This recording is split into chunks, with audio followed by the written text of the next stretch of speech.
విరిగిపోయిన జీవితం సాధన చేయండి. విరిగిపోయి బ్రతకటం అనే దానిలో చాలా సబ్జెక్ట్ ఉంది. టూకీగా 4 మాటలు చెప్తా. విరిగిపోయి బ్రతకటం అంటే ఏంటో బైబిల్లో మాట రాస్తుంది. అంటే చాలా మాటలు రాస్తున్నాయి, ప్రస్తుతానికి మనకు ఒక మాట అవసరమైంది. విరిగి నలిగిన హృదయము గలవారికి యెహోవా ఆసన్నుడు అని రాస్తుంది. ఎక్కడ రాస్తుందో తీస్తారా? విరిగిన మనసే నీకే ప్రియము యేసునాథ. 51వ కీర్తన 17వ వచనం. ఉన్నతమైన స్థలములయందే నివసించువాడా, విరిగే నా మనసు వసింప రావా, వసింప రావా. విరిగిన దానిని కోరదు లోకం, విరిగిన దానిని కోరదు లోకం, విరుగని చోని దృష్టిలో శూన్యం. విరిగిన దానిని లోకం కోరదు, విరగకపోతే దేవుడొప్పడు. విరగాలి. అనేక వచనాలు ఉన్నాయి. ఇక్కడ విరిగి నలిగిన మనస్సే దేవునికి ఇష్టమైన బలులు. అలాగే 34వ కీర్తన 34వ కీర్తన 18వ వచనం కూడా చూడండి. విరిగిన హృదయము గల వారికి యెహోవా ఆసన్నుడు, నలిగిన మనస్సు గల వారిని ఆయన రక్షించును. అబ్బా, దేవునికి స్తోత్రం కలుగును గాక. విరిగి నలిగిన హృదయము గలవారికి యెహోవా ఆసన్నుడు, నలిగిన మనస్సు గల వారిని ఆయన రక్షించును. అది బాగా వినాలి. దేవుడు ఎవరికి వశం అవుతాడు, ఎవరికి ఆసన్నుడు అవుతాడంటే విరిగి నలిగిన హృదయము గలవారికి. దేవునికి ఇష్టమైన బలులు ఏవంటే విరిగి నలిగిన హృదయమే దేవునికి ఇష్టమైన బలులు. ఈ విరిగి నలిగిన ఏంది ఇది?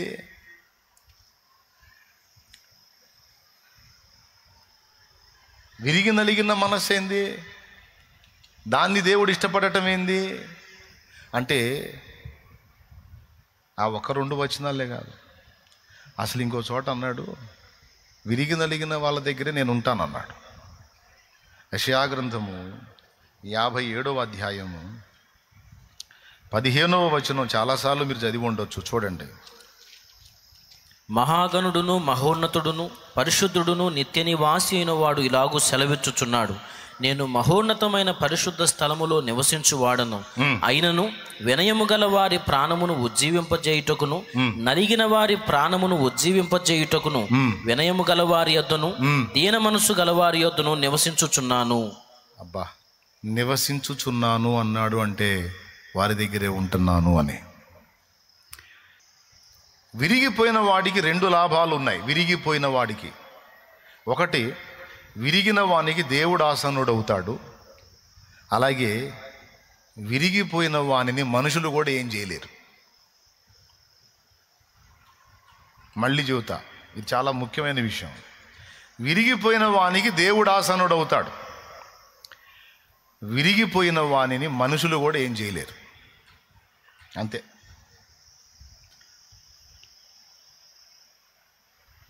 ఎలాగో చెబుతా.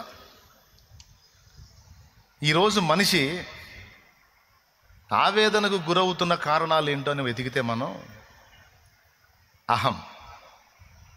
ఈ అహం అనేది ప్రతి హృదయంలో ఉంటుంది. దానివల్లనే మనశ్శాంతి కోల్పోతాడు. ఎప్పుడు ఇతరులతో పోల్చుకుంటాడు.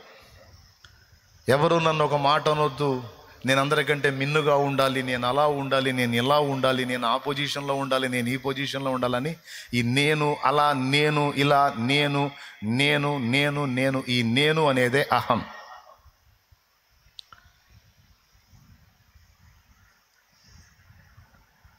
దీనివల్ల ఏం జరిగిద్దంటే మనిషి అన్ని విధాలా డ్యామేజ్ అవుతాడు. బాగా వినండి.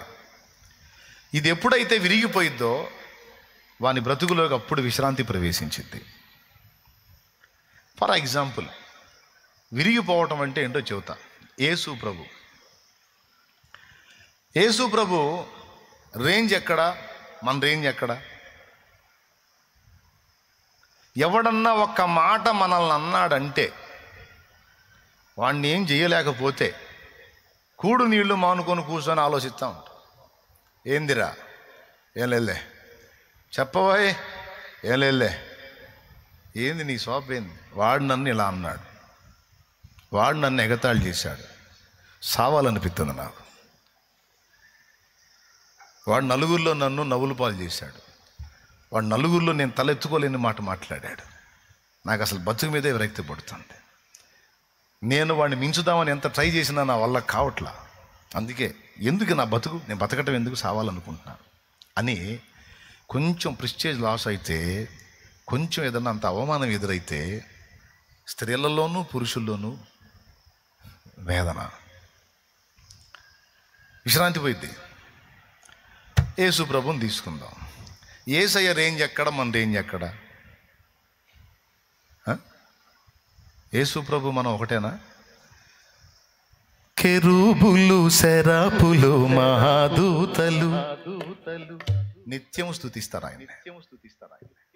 రాజాదిరాజు ఇలా కూర్చొని వేలు చూపించి దూతలకు తీర్పు తీర్చి శాసించటం తప్ప శాసనానికి లోబడటం తెలియదు యేసయ్యకి. సుప్రీం అండి. అలాంటి వ్యక్తి శిలువ మరణము పొందినంతగా తన్ను తాను తగ్గించుకున్నాడు, విరిగిపోయాడు. అది గ్రంథం చెప్తున్న సాక్ష్యం. ఆయనలో అహం లేదు. ఎంత తగ్గించుకున్నాడు అంటే మరణము పొందినంతగా, అనగా శిలువ మరణము పొందినంతగా తన్ను తాను తగ్గించుకోనేను. అంత గొప్పవాడై ఉండి పొంతి పిలాతు సభలో పిలాతు తీర్పు తీరుస్తుంటే దోషిలాగా నిలబడ్డాడు, దోషము లేనివాడు. యేసయ్య ఎక్కడ, పిలాతు ఎక్కడా? అసలు యేసయ్య సృష్టించినటువంటి సృష్టి మొత్తాన్ని లెక్కేసుకుని అందులో పిలాతును ఒక ఊహించండి మీరు. పొంతి పిలాతును ఒక్కసారి ఊహించండి. ఆయన ఎవరు? విశ్వానికి యజమాని, రారాజు, రాజుల రాజు, ప్రభువుల ప్రభు, భూపతులకు అధిపతి, ఆయన సర్వాధిపతి, సమీపించరాని తేజస్సులో నిత్యము వెలిగేవాడు ఆయన. ఆయన ఎక్కడ? పిలాతు ఎక్కడ? ఆయన ఎక్కడ? రోమా సైనికులు ఎక్కడ? ఆయన ఎక్కడ? యూదులు ఎక్కడ? అసలు ఏంది ఆయన సృష్టించిన సృష్టి అంతా? కోటాను కోట్ల దేవదూతల ప్రపంచాలు నిర్మించాడు, కోటాను కోట్ల మానవ జాతిని నిర్మించాడు. ఆయన సృష్టించినటువంటి సృష్టి మొత్తాన్ని కూడా ఒక్కసారి లెక్కేసుకుంటే బుర్ర బద్దలైపోయింది. ఈ బ్రహ్మాండం మొత్తాన్ని కూడా ఒక్కసారి మనం ఆలోచిస్తే బుర్ర బద్దలైపోయింది. అంత పెద్ద సృష్టి, అది మొత్తాన్ని కూడా తన వాక్కు చేత నిర్మించాడు.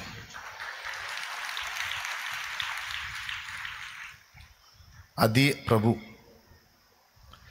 అలాంటి వ్యక్తి వచ్చి పిలాతు సభలో ఇట్లా నిలబడ్డాడు.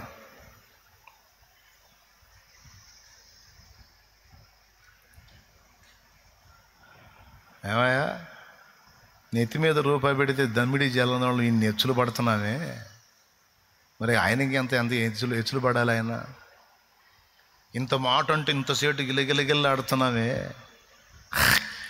అని ఊశారు ముఖం మీద. ఇంత స్పందన లేదు. విరిగిపోయాడు. ఎక్కడ అహాన్ని ప్రదర్శించలా, ఎక్కడ అహంకారానికి వెళ్ళలా, ఉమ్మిన వాడిని శపించలా, కొట్టిన వాడిని శపించలా, ఒక మాట కూడా మాట్లాడాలి. విరిగిపోయాడు, నలిగిపోయాడు, తగ్గించుకున్నాడు. ఆయనను ఎన్నో రకాలుగా అవమానపరచాలని చూశాడు, చాలా దారుణంగా హేళన చేశాడు.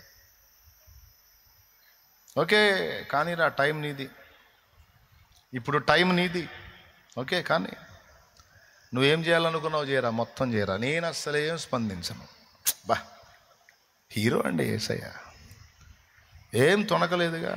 మళ్ళాగా గలిబిలి గందరగోళం కాలా, ఏడిసి మొత్తుకోవాలా, గందరగోళం అయిపోవాలా, వస్త్రములు చించుకోవాలా ఆవేశపడి. కానీ అన్నాడు.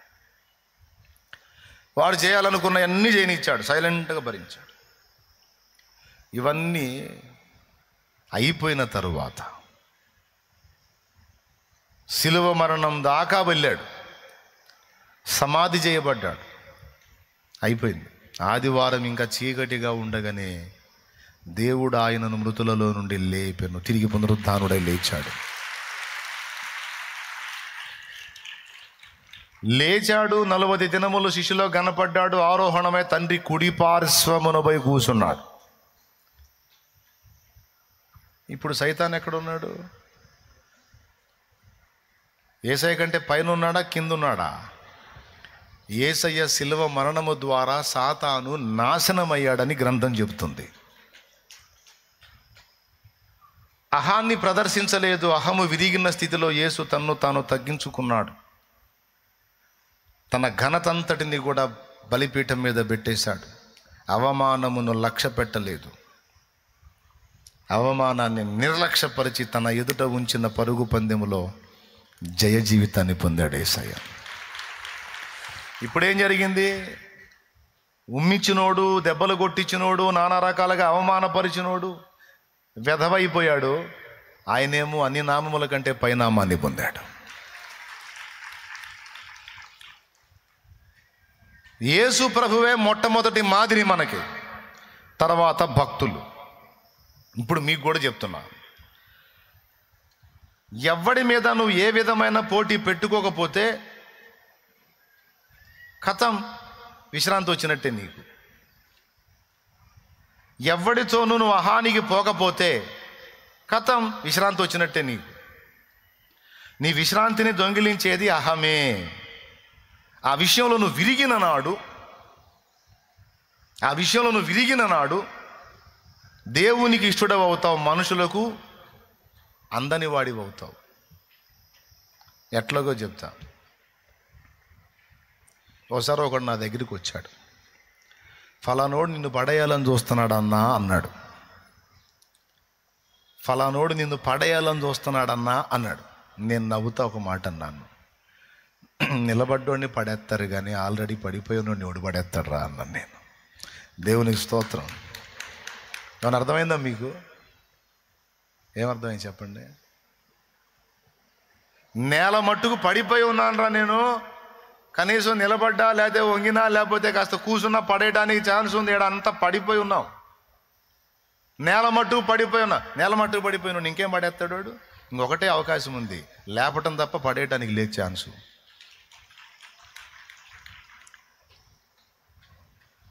వాడు నీ పరువు తీయాలనుకుంటున్నాడన్నా అన్నాడు. పరువు విషయంలో ఎప్పుడో విరిగిపోయాను రా, పరువు విషయంలో ఎప్పుడో విరిగిపోయాను అంటే అర్థం ఏంటో తెలుసా? అవమానము నాకు గొప్ప కాదు, ఘనత నాకు గొప్ప కాదు. ఆ రెండు విషయాలు విరిగిపోయాను.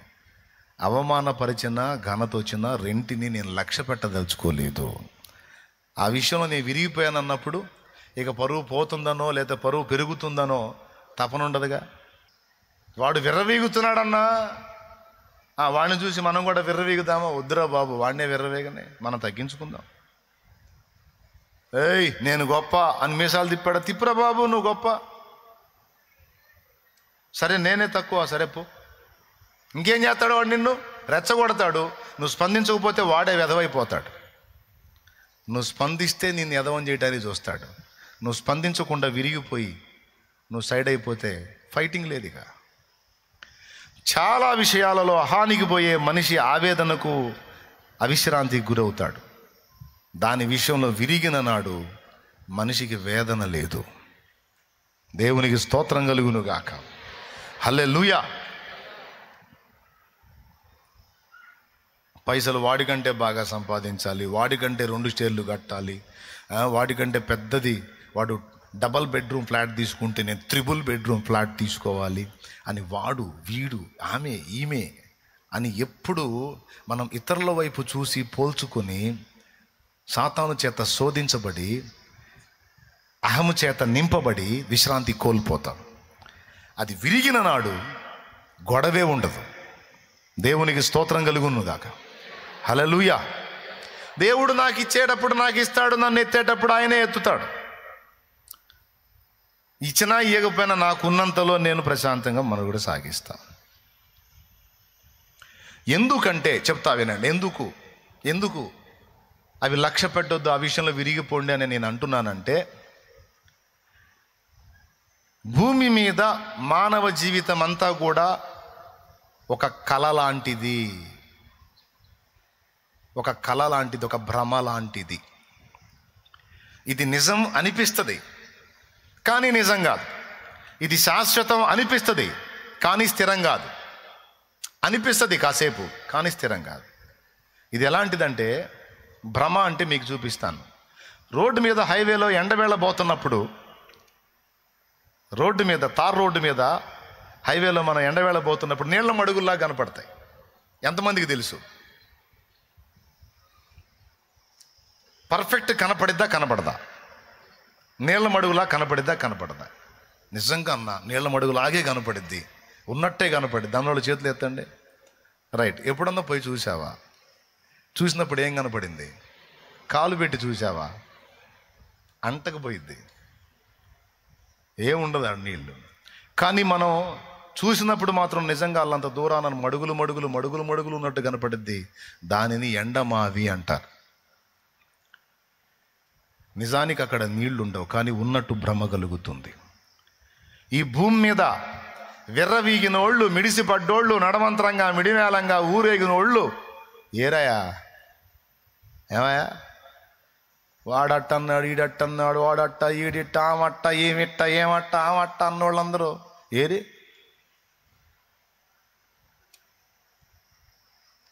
ఎవడు ఎగిరి పడ్డా ఆవిరి కోసమేగా, ఎండమావేగా. నీకంటే ఒకడు ముందు మిగిలి బాగా సంపాదించాడంటే వాడు కూడా భ్రమలోనే ఉన్నాడు. వాడు సంపాదించాడని ఫీల్ అవుతున్నావు అంటే నువ్వు కూడా భ్రమలోనే ఉన్నావు. ఒకనాడు ఈ భ్రమలన్నీ వదిలి కళ్ళు తెరవబడి వెళ్తాం. ఇప్పటిదాకా వెళ్ళలేదా? వెళ్ళిన వాళ్ళని నువ్వు చూడలేదా? రేపో మాపో నువ్వు నేను వెళ్ళామా? ఇది కదా వాస్తవం. దీన్ని హృదయంలోకి తీసుకున్నప్పుడు ఇక మిడిసిపడ్డోళ్ళందరినీ చూస్తే నీకేమనిపించిద్ది? మిక్కిలి సౌందర్యమగు చక్కని నీ దేహము ఒక్కనాడే ఆరిపోగా నీలో ఆత్మదీపము కుక్క శవముతో సమమేగా నిక్కముగా నది మన్నే గదయ్యా. కొంతమంది అద్దంలో చూసుకొని ఏం మురుసుకుంటారో. ఎట్లయినా నేను కొంచెం గ్లామర్ కదూ అని. నీ బొంద కదూ, నీ బొంద. అసలు నా ముక్కు భలే స్ట్రైట్ ఉంటుంది, బాగుంటుంది కదా. అసలు నా లిప్స్, నా ఐసు, అసలు అబ్బో ఐజో మికిలిసం. మళ్ళీ ఎంతసేపు మిడిసి పడుతుంటే ఆమెను చూసి ఇంకొక ఆమె ఏడుతుంటుంది, నా మొహం అట్లేదే. అమ్మా, ఆ మొహమైనా మట్టి బొమ్మే, ఈ మొహమైనా మట్టి బొమ్మేనమ్మా. ఆ జీవాత్మ పోతే ఆమె దగ్గర వచ్చేది అదేనమ్మా, నీ దగ్గర వచ్చేది అదేనమ్మా. కుక్క శవం, కుక్క దచ్చినప్పుడు ఎంత దుర్గంధము. మానవ దేహములోని జీవాత్మ, ఈ దేహాన్ని ఆడించే ఆత్మ పోతే ఈ దేహము కుక్క శవం కంటే కంపు కొడుతుంది.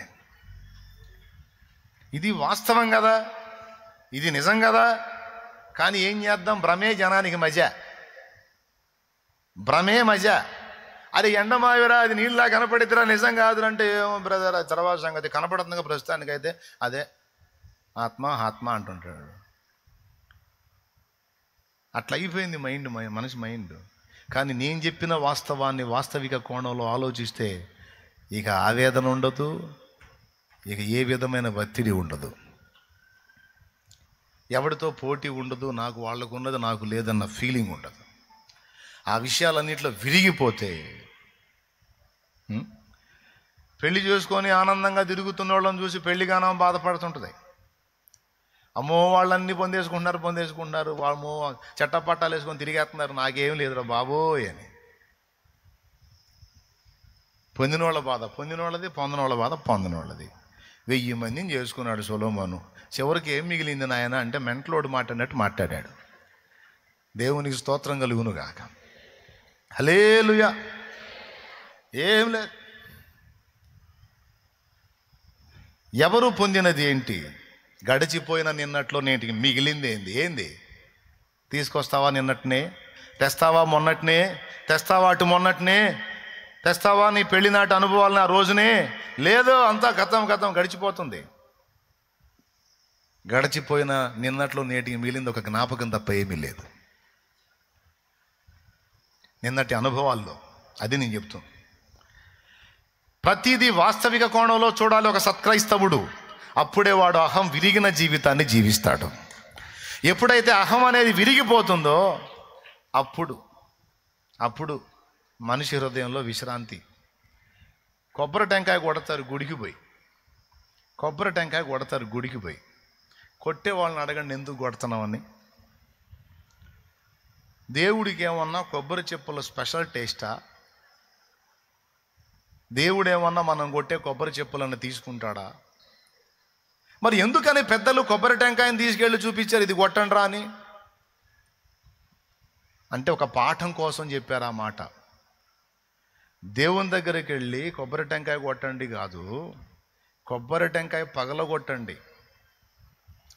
ఫస్ట్ చూసినప్పుడు పైన కఠినంగా ఉంటుంది, దాన్ని బ్రద్దలు కొట్టినప్పుడే తెల్లటి కొబ్బరి తీయటి నీరు నీకు అందుబాటులోకి వచ్చింది.